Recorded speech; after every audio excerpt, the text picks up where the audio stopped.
Hi everyone! We're going to tackle Chapter 10, Pipelining. But first of all, we're going to discuss about parallel processing. Alam nyo ba na marami tayong ginagawa sa mga devices natin na sabay-sabay or parallel? Ito yung process na kung saan ang isang malaking task ay hinahati sa mas maliit na task or sabay-sabay na ginagawa. In short, teamwork ng mga processor. But di-define muna natin ang parallel processing, okay? Parallel processing can be described as a class of techniques which enables to achieve simultaneously data processing tasks to increase the computational speed of a computer system. A parallel processing system can carry out simultaneously data processing to achieve faster execution time. For instance, while an instruction is being processed in the ALU components of the CPU, the next instruction can be read from memory. So, ang example niyan, imagine mo, nagtatayo kayo ng bahay. Okay? So, kung mag-isa ka lang, matagal mo tatapos ang bahay, right? Tama ka, di ba? Pero kung marami, pwede tayo mag-process tayo ng maraming gagawin, okay? So, pwede may isang tao sa gagawa ng foundation, gagawa ng interior, gagawa ng walls at ng bubong at etc. So, iisipin na natin na lahat sila nagtatrabaho ng sabay-sabay. Kaya mas mabilis matapos ang bahay. Ganyan ang parallel processing. At ito naman yung tatlong real-life example. Which is na video editing, gaming, web browsing. So, ang isang maganda example ito ay ang video editing. Kapag nag-edit ka ng video, yung pag-render ng file output ay gumagamit ng parallel processing. Iba't ibang cores na nagtatrabaho sabay-sabay mag-process ng video, audio at effects para matapos agad. So, sa gaming naman, ang graphics rendering din ay gumagamit ng parallel processing. Yung mga tasks gaya ng pan-display environments, paggalaw ng characters or lighting effects, at hinahati ang maraming processor. Kaya kahit high quality graphics, smooth pa din ang gameplay. Ang next naman is web browsing. Even simple tasks like web browsing use a parallel processing, di ba? Tama? Okay. So kapag nagbukas ka ng maraming tabs, bawat isa ay binubuksan ng sabay-sabay sa background gamit ang multiple cores. Kaya hindi masyadong bumabagal ang browsing experience mo. So in conclusion, ang parallel processing helps speed up the task by allowing different parts of the program to run at the same time. Ito yung dahilan kung bakit nating kayang gumawa ng maraming bagay na sabay-sabay sa modern computer or smartphones. At even din sa supercomputers. Kasi yun nga yung pinakamabilis, di ba? So next time na mabilis mag-load ang video mo or game, alam mo na ang parallel processing ang dahilan. So ipapakita ko naman ang following diagrams ng possible way of separating the execution unit into 8 functional units operating in parallel. The operation performed in each functional unit is indicated in each block of the diagram. First ito, the adder and integer multiplier performs the arithmetic operation with integer numbers. Then the floating points operation are separated into 3 circuits operating in parallel. The logic shift and increment operation can be performed concurrently on different data. All units are independent on each other. So one number can be shifted while another number is being incremented. So papakita ko dito yung flowchart. Okay. So sa simula, ang sistema ng pagtanggap na input or to memory, pwedeng math operational tulad na addition, multiplication, etc. And next naman yung processor register. Dito yung task distribution or pag-divide ng task. An input task ay ina-analyze at hinahati sa maliliit na task na pwedeng gawin ng sabay-sabay or parallel. Yung una nga kanina. Ang mga tasks ay i-route sa mga specific na unit batay sa kung anong klaseng computation na lang kailangan. Like, arithmetic, logic, and shifting. Una naman, parallel processing, process operation, or sabay-sabay na ginagawa ang mga sumusunod. Ang una ay other subtractor unit. This one, okay. Makikita naman natin. Ito yung responsibilidad na pag-add o pag-subtract ng values sa isang data. Na kung ang input ay may addition o subtraction, dito ito ipaprocess. Then sa next naman is integer multiplier. Nagpapatakbo ng mga integer program or task na application. Ang lahat ng application dito ay pinapadala. And logic naman is nagpaprocess sa logic operation gaya ng AND, OR, and SOR or XOR. Lahat ng logic operation ay dumadaan dito. Next naman, shift unit. Ito yung gumagawa bitwise or shift operation na left shift and right shift. Mga inputs na nangangailangan ng bit manipulation ay dito pre-process. And next is the incrementer. Tumataas sa isang value ang isang binary numbers na anumang operation ay nangangailangan ng pag-increment ay dinadala dito. So, naman, ang floating point unit or itong tatlo, yung floating point, add, subtraction, multiply, and divide. Dito sila nagpo-process ng floating point ng arithmetic. Ang pag-input ay isang kasama sa floating numbers ay dito i-process. Okay. So, ito naman yung final computation. Pagkatapos ng sabay-sabay na pag-process ng mga units, ay ang resulta ng pagkakolect at i-combine para makuha ang final output. Dito lalabas yung output na kailangan sa video editing, sa gaming, sa web browsing. Yan. Kaya lalabas dito ang lahat ng output na matatapos ang process. Yun lang. So, ang pangalawa naman dito, ang lesson 2. Hi, my name is Ryan Timothy Alpay.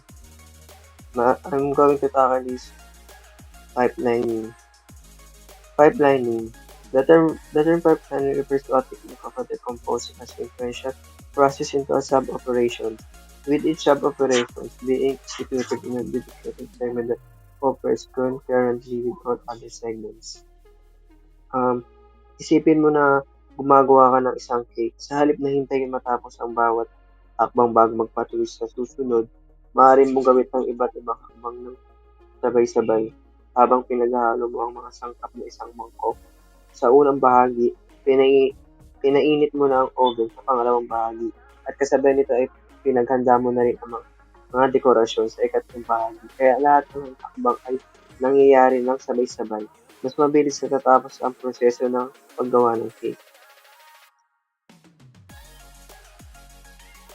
This is important in pipelining. The most important characteristics of pipelining technique is that several computations can be in progress in distinct segments at the same time. The overlapping of computations made possible the associating a register with each segment in the pipeline.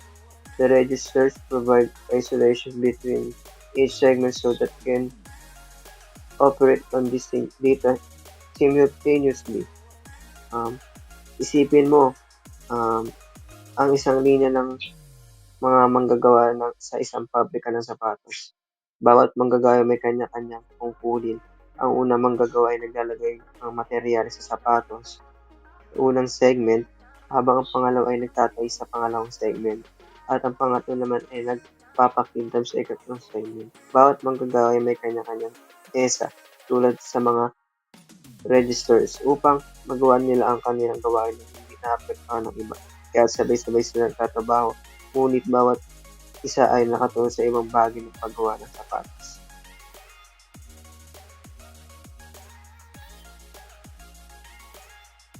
Structure. The structure of pattern organization can be simplified, including an input for each segment followed by combination and circuit consider an example of combined multiplication and addition to get better understanding of the pipeline organization. Sa pipeline setup, ang priority is segment 1, multiplication ng A at B. Sa unang segment, ang mga input na A at B ay ipoproseso ng isang register. Pagkakataon ay dadalhin ang resulta ng ABA at BA times B sa susunod na hakbang. Sa segment 2 ay multiplication ng C at D. Sa parehong oras na ginagawa ang unang multiplication sa ibang bahagi, ang mga input na C at D ay ipoproseso rin upang makakuha ng C dx times dc xd. Sa segment 3 ay sa addition. Pagkatapos makuha ang mga resulta ng AXBA times BAXB at CXDC times DCXD mula sa dalawang unang segments, ipoproseso naman nila sa addition upang makuha ang final na sagot. AXB plus CXD Z equals A times B plus C times D. Ang magiging resulta ay AXB plus C plus CXD. Dahil may mga input register para sa bawat segment, bawat bahagi ay pwede mag-operate ng sabay-sabay na pinabilis ang proseso ng computation.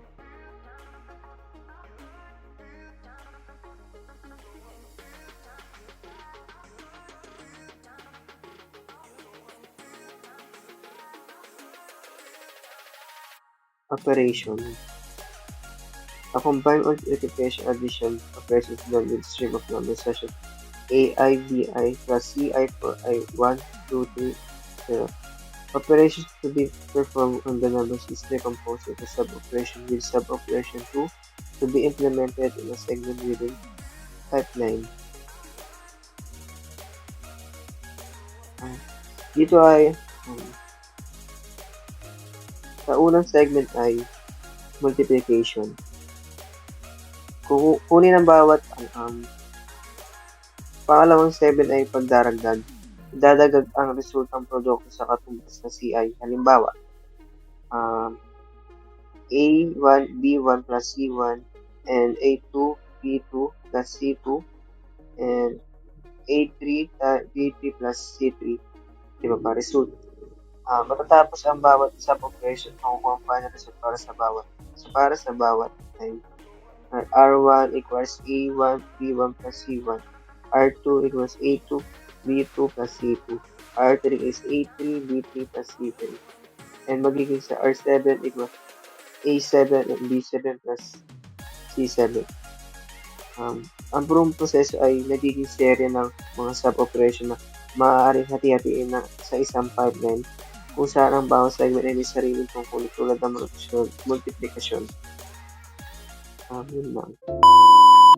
Hello, my name is Aguirre, and the topic that I assigned was pipelining, but I have focused to the sub-operation.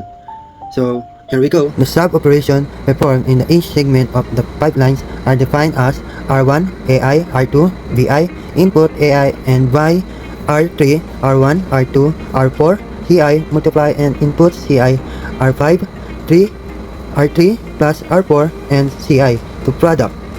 In short, magagawa ng pipeline ang mga calculation ng mas mabilis at mas efficient dahil sa mga pagkakasunod-sunod ng mga sub-operation. Ang mga sub-operation din na ito ay nagpapabilis ng proseso ng pagkakuha ng mga datos at paggawa ng mga computation. The following block diagram represents the combined as well as the sub-operation performed in each segment of the pipeline.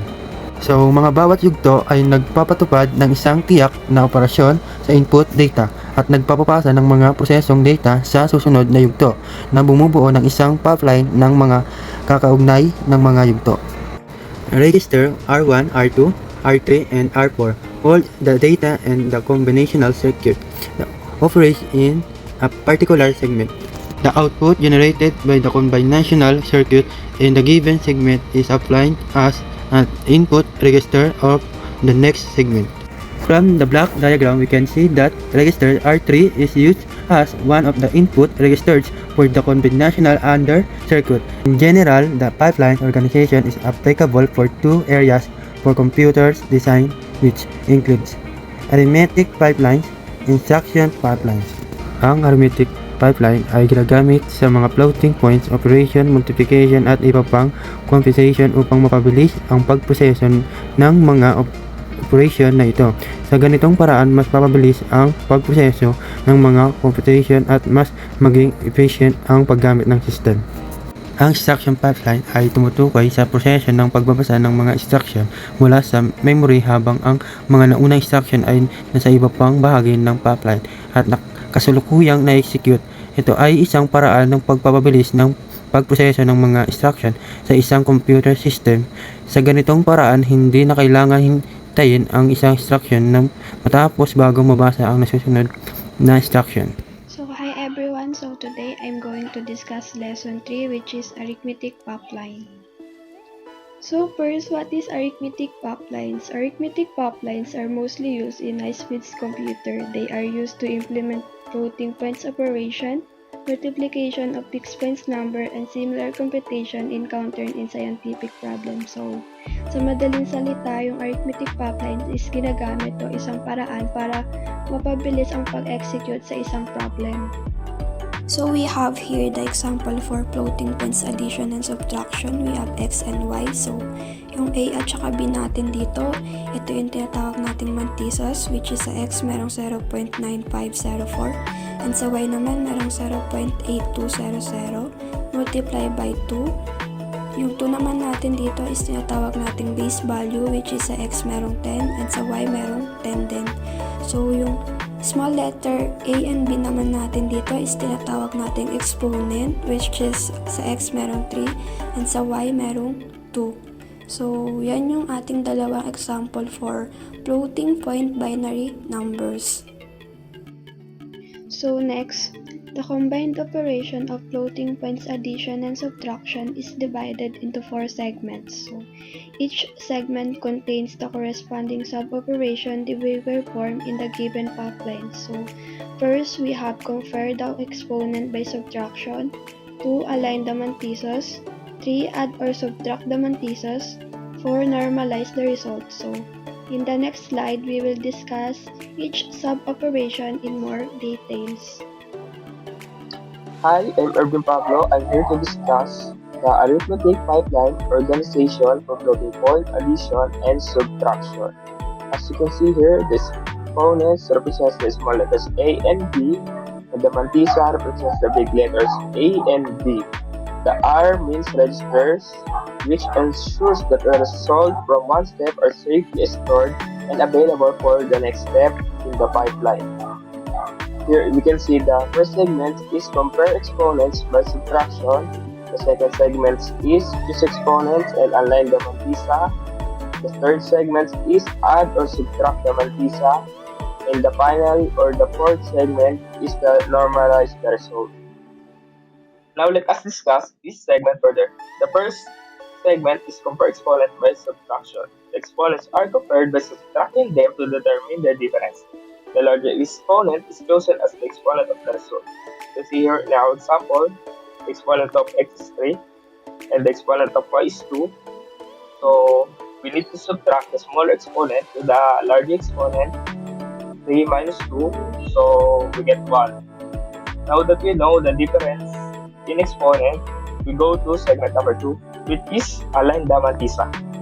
The mantissa associated with the smaller exponent is shifted according to the difference of the exponent determined in segment number 1. Now, as you can see in our example, it's already been shifted to the right by 1, and both now have the same exponent.